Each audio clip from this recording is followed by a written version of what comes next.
ሰላም ውድ ተመልካቾች እንደናችሁ እንደምን ዋላችሁ ወሳኝ የሆነ መረጃ ይዤላችሁ መጥቻለሁ።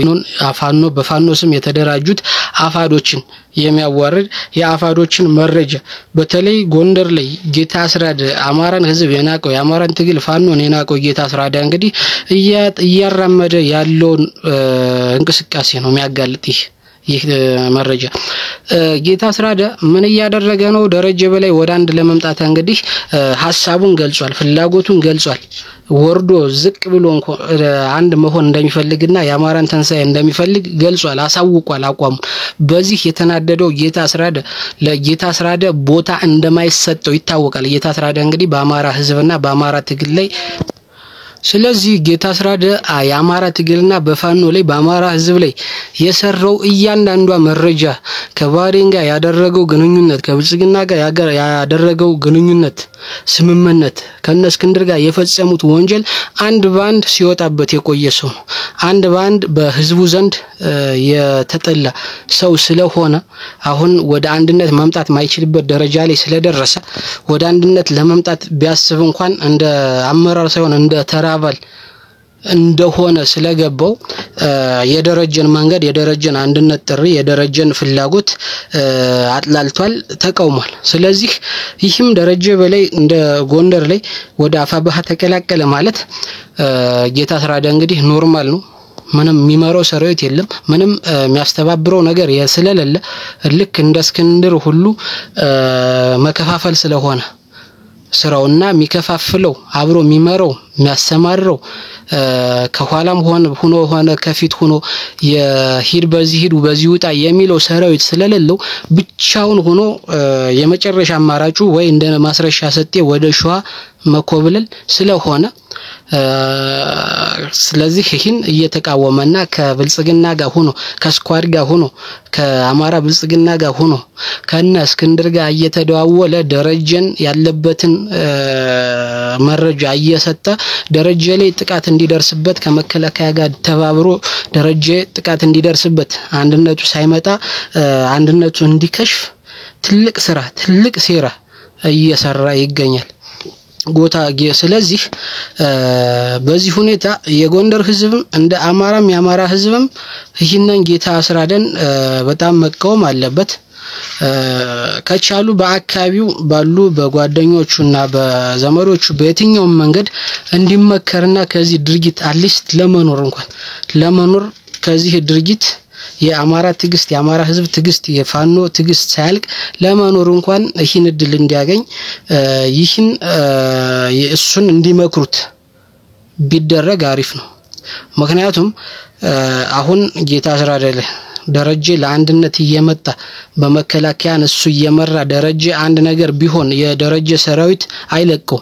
ስለዚህ እርስ በርሳችሁ ችግር ነው የሚፈጥረው። እንደ አማራም እንደ ጎንደርም ችግር ይፈጥራል። ስለዚህ ትልቅ ትርምስ ስለሚፈጥር ጌታ አስራደ ቢመከር ጥሩ ነው። ጌታ አስራደ መመከር አለበት። ነገር ግን የአማራ ፋኖ ደግሞ እንግዲህ ደረጀን ከዚህ ካለበት ችግር ውስጥ ለማውጣት አሁን በሴራ የተተበተበ ነው። የደረጀ በጣም አማራ መስለው ደህንነቶች በጣም ገብተዋል። ደህንነቶች እነሱን የሚያግዙም እነሱ ሳያቋቸው እነሱ እንኳን አንድ እርምጃ ሳይንቀሳቀሱ የነሱን እየመረጁ ለብልጽግናና ለስኳድ የሚያደርሱ ተመልምለው እኮ ገብተዋል ወደነ ደረጀ። ስለዚህ ችግር ሳይፈጠር አንደኛ አንድነቱ ቢፈጥን ነገር ግን በጥንቃቄ ቢሆን ለአፋብኃም ደግሞ ዝም ብሎ ዘው ብሎ መግባት ሳይሆን በጥንቃቄ አንድነቱ ፈጥኖ ከደረጀ ማግኘት ያለብንን ድጋፍና ማግኘት ያለብንን የትግል ስልት ማግኘት ያለብንን የሌሎች የጠላቶች ሲስተም ብናገኝ ደስ ይላል እንደ አማራ ፋን እንደ አፋብኃ እንደ አማራት ህዝብ። ስለዚህ በጣም ትልቅ ኪሳራ ስለሚጥል ለአማራ ትልቅ ኪሳራ ነው የሚጥል፣ ለጠላት ደግሞ ቢያንስ የተወሰነ ትግሉን ያዘገየዋል እንጂ ማሸነፋችን ይሄ የአማራ ህዝብ ተረድቶ ወደ አንድ መሆኑ አይቀርም። የተከፋፈሉት በሂደት አንድ ባንድ እንደሚቀላቀሉን ግልጽ ነው። ነገር ግን ባይዘገይ ሌላ ቁርሾ ባይፈጥር አሁን ደረጀንም ልክ እንደ ነከፍ ያለው ገለው ልክ እንደነ ጸዳሉ እጅ እንዲሰጥ አድርገው አስከብበው ዘመነ ምናምን እያሉ ከሚያሙ ቢያንስ የጠላትን ቅስም የሚሰብር ስራ ስለሆነ እሱ ወደ አንድ መምጣቱ እሱ የሚሰጠው ለአፋብኃ የሚያወጣው ኢነርጂ የትግል ኢነርጂ የሚያወጣው ሚስጥር ትልቅ አቅም ስለሚፈጥር ቢያንስ ይህን ነገር አንድነቱን ቢፈጥንና አንድነቱ ላይ ርብርብ ቢደረግ ልክ እንደ ጎንደር ቀጠናም በጣም ጠቃሚ ነው፣ እንደ አማራም በጣም ጠቃሚ ነው። ሌላው ቀርቶ የደረጀ ወደ አንድ መምጣት የሚደግፈው የወልቃይትና የራያን ጉዳይም ይፈታል። የወልቃይትና የራያን ጉዳይም ያለውን ቁርሾ ይፈታል። ምክንያቱም እነሱ ከጠሉት እነሱ ከረጩት ወልቃይት ላይ ስለ አማራ ፋኖ የረጩት መርዛል ያንም ግልጽ ያደርጋል። ወደ ከደረጀ ቀጥሎም ኮሎኔል ደመቀ ልክ አፋብኃን አብሮን እየተነጋገረ እንደሚሰራና ለወደፊት ወልቃይትና ራያ ላይ ኮሎኔል ዘውዱን ለመግደል የወልቃይት የተከዜ ዘብን ለመደምሰስ የሚደረገው በብልጽግና የሚደረገው ሴራም የሚከሽፍበት ሁኔታ አለ። ስለዚህ ይህ ነገር በጣም ለአማራ ትግል እንደ አማራም እንደ ፋኖም ትልቅ አቅም ስለሚፈጥር አሁን ኮሎኔል ደመቀ ዘውዱ ብልጽግና አይደለም፣ አፋብኃም አይደለም፣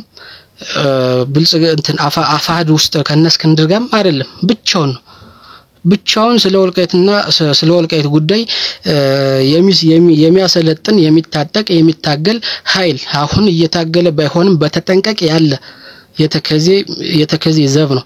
ነገር ግን ይህን የተከዜ ዘብ ወደ ጦርነት ለማስገባት በተለይ ደግሞ አማራ ፋኖ ጋር በርስ ጦርነት ለማስገባት በጣም ከባድና ትልቅ ሴራ እየተሰራ ነው ያለ።